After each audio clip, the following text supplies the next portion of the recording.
So I'm very happy to introduce to you all our first storyteller.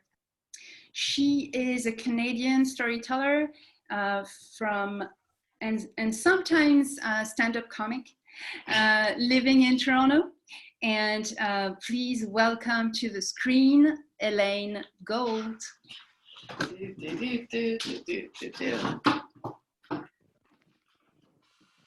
Thank you so much for having me on your amazing show, Brune. And I love that we're neighbors.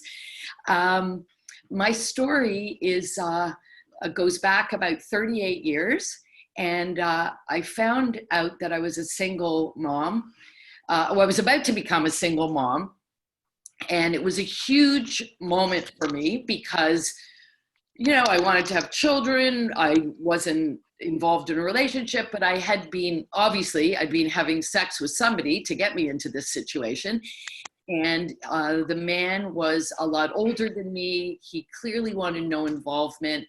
He was a little bit of a well-known Toronto musician, conductor, composer. And I didn't want to make his name public as that he was the biological father of my daughter. So once I had the baby and reality set in, I had to figure out what to do, and I needed to have money. And I wanted to get mother's allowance. But to get mother's allowance, one of the first steps to get mother's allowance was that I had to give the name of the biological father. So they would go after the biological father and get money from him before they allowed me to have any money. And I couldn't figure out a way around this. And I didn't want his name involved. I didn't want his name certainly on her birth certificate. And I was keeping it very much on the down low. I was very confused as to how to go about this. And I knew I needed money. And I was a single mom. I was kind of desperate. So I invited my girlfriend Randy over, and she is a PR genius. And we sat, and I'm sure we smoked a joint and discussed what we should do. And she decided that the only way to get by all these obstacles with the government was to lie.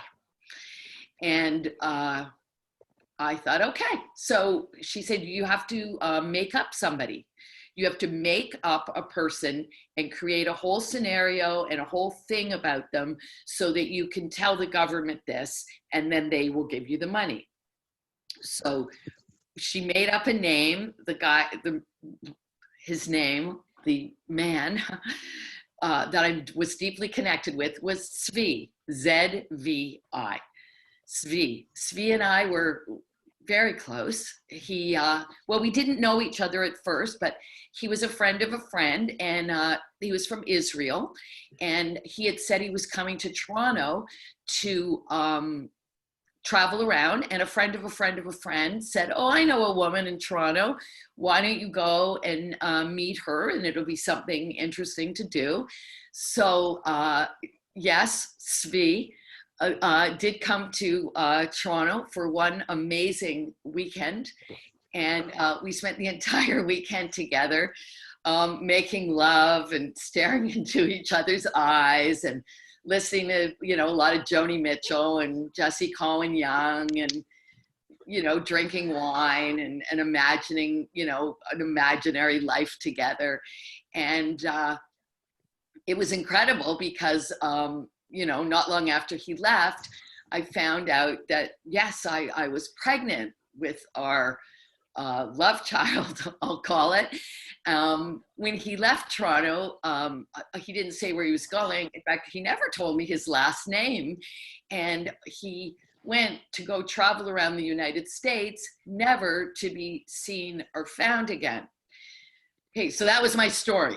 So I had it all set in my mind, and I had to go to an office at Queen's Park, very official.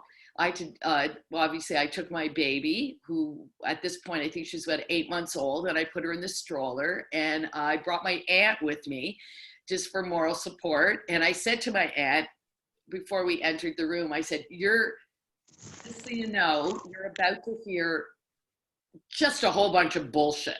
There's not going to be any truth to what you're about to hear, and it's going to be pretty weird, and you're going to say, I don't even know this guy, Svi. Bear with me, I said. This is what I have to do. I got to raise this child, and I got to get some money. And we went to an office, a very official office, and then which led into this other room. It was like a little bit of a faux courtroom, and with like a row of official, well, I got to air quote official because it's the Canadian, government. How official were they?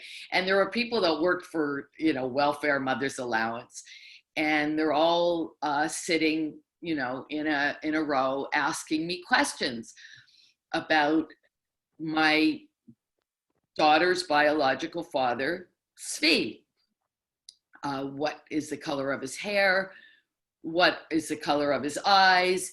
I was trying to answer them in a way that perhaps they would have some connection to what my daughter looked like. I don't know, blue eyes, fairly generic. So, I said, I looked at my daughter, right, she has blue eyes. Yeah, this guy, he's got blue eyes. That's right. He's got blue eyes. And that's a fact.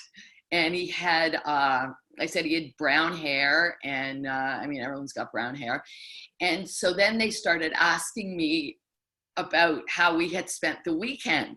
And I was kind of surprised because how had we spent the weekend? Well, I did explain that we'd had sex a lot, which would, sort of lead to the result of a baby sitting now in stroller in the hearing room.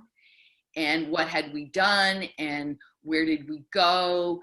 And I'm not sure, but maybe I'm just imagining that they asked me how many times we had sex, but that seems a little bit far-fetched.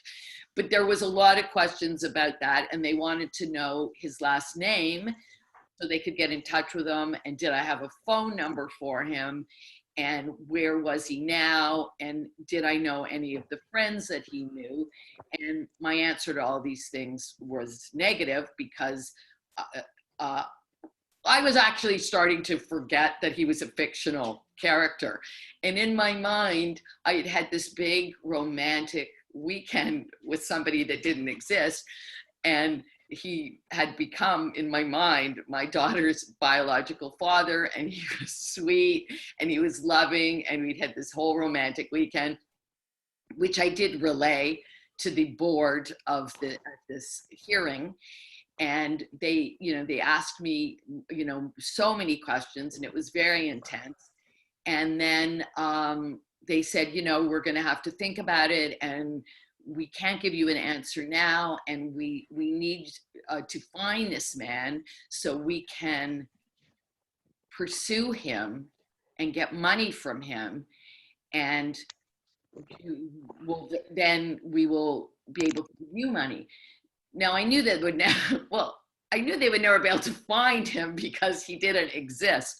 But to me, he'd become very real and very romantic and almost at this point, dashing.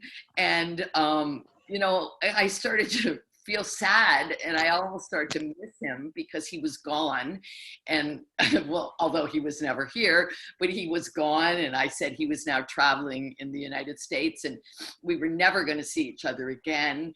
And, I told these people that I missed him and I was very upset, but then I started to really embrace the fictional Svi, and I missed him.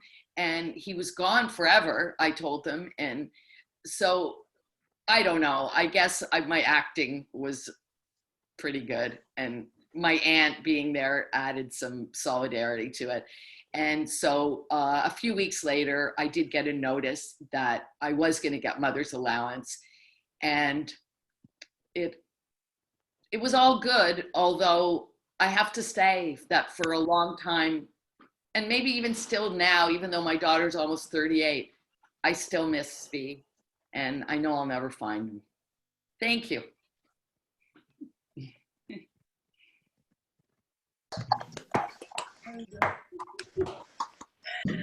Thank you, Elaine.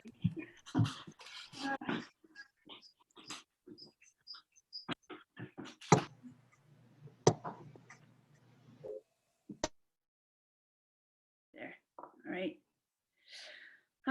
Thank you, Elaine. I promise the other storytellers are not with me in the same room.